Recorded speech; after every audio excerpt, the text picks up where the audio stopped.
Guys, Microsoft का 27 साल पुराना इंटरनेट एक्सप्लोरर आज बंद हो चुका है। लेकिन आखिर क्यों? दरअसल ये बात है साल 1995 की, जब इंटरनेट एक्सप्लोरर ने आते ही इंटरनेट की दुनिया में तहलका मचा दिया था। और आपको ये जानकर हैरानी होगी कि उस समय 90% से ज्यादा इंटरनेट यूजर्स सिर्फ इसी ब्राउजर का इस्तेमाल करते थे। लेकिन 90 के दशक के बाद साल 2002 में मोजिला फायरफॉक्स ने इंटरनेट एक्सप्लोरर को एक बड़ा झटका दिया, क्योंकि मोजिला फायरफॉक्स एंड्रॉइड और iOS दोनों सिस्टम को सपोर्ट करता था और ये फीचर इंटरनेट एक्सप्लोरर के पास नहीं था। पर तब भी विंडोज में इंटरनेट एक्सप्लोरर की पॉपुलैरिटी बनी हुई थी। लेकिन साल 2007 में एंट्री हुई गूगल क्रोम की, जो बाद में इतना पॉपुलर हो गया कि उसने इंटरनेट एक्सप्लोरर के यूजर्स की संख्या को घटाकर 5% ही कर दिया।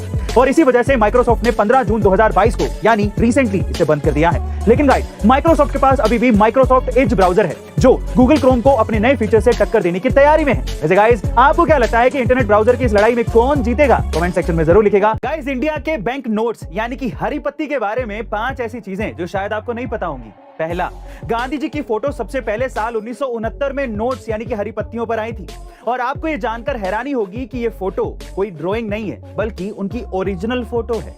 दूसरा, हम सबको लगता है कि नोट सिर्फ कागज के बनते होंगे, पर ऐसा नहीं है, क्योंकि आरबीआई के हिसाब से जितने भी नोट हैं वो 100% यानी कि 100% कॉटन से बने होते हैं। तीसरा, आज भले ही 2000 का नोट सबसे बड़ा आपको लगता हो या आप मानते हो, लेकिन एक समय ऐसा भी था कि इंडिया में 10,000 रुपए का नोट भी छपा था। चौथा और आखिरी, साल 1950 में इंडिया में सबसे पहले गांधी जी वाले नोट प्रिंट हुए थे, जिसमें सबसे पहले 2 रुपए, 5 रुपए, 10 रुपए और 100 रुपए के नोट्स को प्रिंट किया गया था।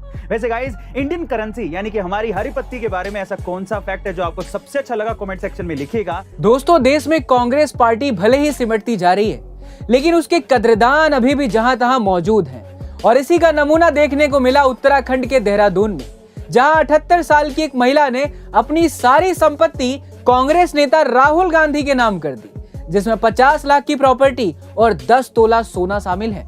पुष्पा मुंजियाल नाम की इस महिला ने राहुल गांधी को अपनी संपत्ति का मालिकाना हक देते हुए देहरादून की अदालत में वसीयत पेश की है। पुष्पा मुंजियाल ने राहुल गांधी और उनके विचारों को देश के लिए जरूरी बताया। उन्होंने कहा कि वो राहुल गांधी के विचारों से काफी प्रभावित हैं और इसलिए वो उन्हें अपनी सारी संपत्ति दे रही हैं। बहरहाल, इस पर लोग तरह तरह की प्रतिक्रिया दे रहे हैं, लेकिन आपका इसके बारे में क्या ख्याल है? हमें कमेंट सेक्शन में जरूर लिखिएगा। गाइस, इंडिया में जो भी बड़े बड़े फ्रॉड हुए हैं, उनमें एक चीज कॉमन थी, वो ये कि ज्यादातर स्कैमर्स फ्रॉड करने के बाद यूके भाग जाते, फिर चाहे वो विजय माल्या हो या फिर नीरव मोदी। लेकिन अब सवाल ये उठता है कि यूके ही क्यों? दरअसल ऐसा इसीलिए क्योंकि यूके में किसी भी क्रिमिनल या स्कैमर को 2 मिलियन पाउंड में गोल्डन वीजा मिल जाता है, जिससे वो आसानी से यूके में एंटर हो जाता है।